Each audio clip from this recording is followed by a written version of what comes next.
लोकसभा चुनाव के आखिरी चरण में पूर्वांचल की 13 सीटों पर मतदान से पहले समाजवादी पार्टी को बड़ा और तगड़ा झटका लगा है। पूर्व कैबिनेट मंत्री नारद राय ने जय श्री राम का नारा लगाते हुए समाजवादी पार्टी छोड़ने का ऐलान कर दिया।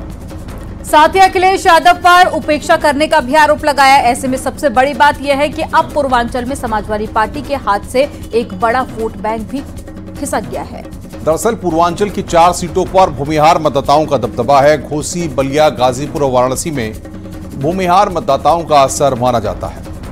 बलिया में भूमिहार वोटर्स की संख्या करीब 2 लाख के आसपास है, तो वहीं पर वाराणसी में भूमिहार वोटर्स की संख्या करीब 1.5 लाख है। ऐसे में भूमिहार समाज से आने वाले नारद राय ने बीजेपी से हाथ मिलाकर अखिलेश यादव के साथ कांग्रेस को भी बड़ा झटका दे दिया है।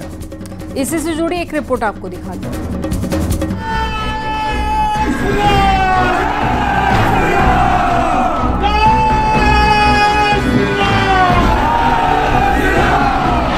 माननीय अखिलेश यादव से मिल करके हमको अपमानित कराया तो हमारे पास कैसे आएगा।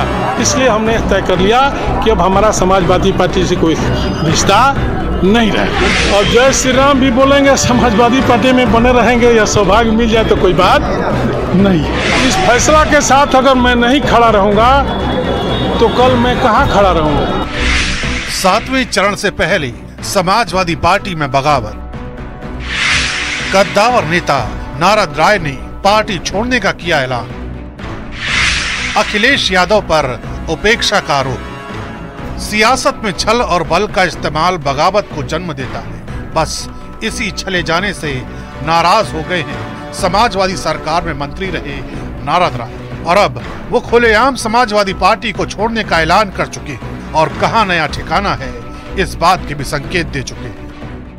हमको जब यहाँ का संगठन, यहाँ का उम्मीदवार माननीय अखिलेश यादव से मिल करके हमको अपमानित कराया तो हमारे पास कैसे आएगा। इसलिए हमने तय कर लिया कि अब हमारा समाजवादी पार्टी से कोई रिश्ता नहीं रहे। 7वें चरण से ठीक पहले ये खबर समाजवादी पार्टी के लिए किसी बड़े झटके से कम नहीं, क्योंकि बलिया में 7वें चरण में ही वोट डाले जाने हैं और नारद राय की पहचान कद्दावर नेता की रही है। वो जनाधार वाले नेता कहे जाते हैं। सभी जाति के लोग आए, इन लोगों के बीच में मैंने अपना दर्द रखा। इन लोगों का जो फैसला हुआ उस फैसला के साथ अगर मैं नहीं खड़ा रहूंगा तो कल मैं कहां खड़ा रहूंगा।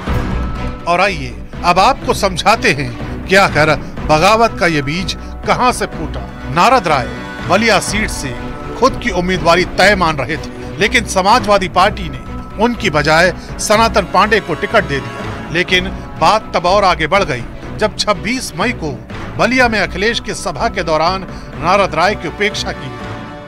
देखिए, सब समय पर होता है। अपमान तो हमारा उस समय भी हुआ। हमारा टिकट दिया अखिलेश यादव ने, हमारे हराने का इंतजाम भी कर दिया। पहली मर्तबा जब से लोकतंत्र में चुनाव हो रहा है, बलिया मुख्यालय पर कोई नेता नहीं आता है, यह पहली घटना थी। अखिलेश जी बलिया नहीं आए थे, अखिलेश जी फेफना में गए थे और मैंने वहां कहा था कि कुछ बलिया के लोग साजिश कर रहे हैं हमको हराने का। उन्होंने कहा, अरे छोड़िए, जनता आपके साथ है। यह नेता का आचरण नहीं है। नेता का आचरण है, नीरज शेखर का चुनाव चल रहा था। यही वजह रही कि नारद राय अपने हजारों समर्थकों के साथ अब पार्टी छोड़ने का ऐलान कर चुके हैं और बलिया से बीजेपी उम्मीदवार नीरज शेखर के पक्ष में जमकर प्रचार कर रहे हैं। खबर तो ये भी है कि 29 मई को बलिया में अमित शाह के कार्यक्रम के दौरान नारद राय बीजेपी में शामिल हो सकते हैं।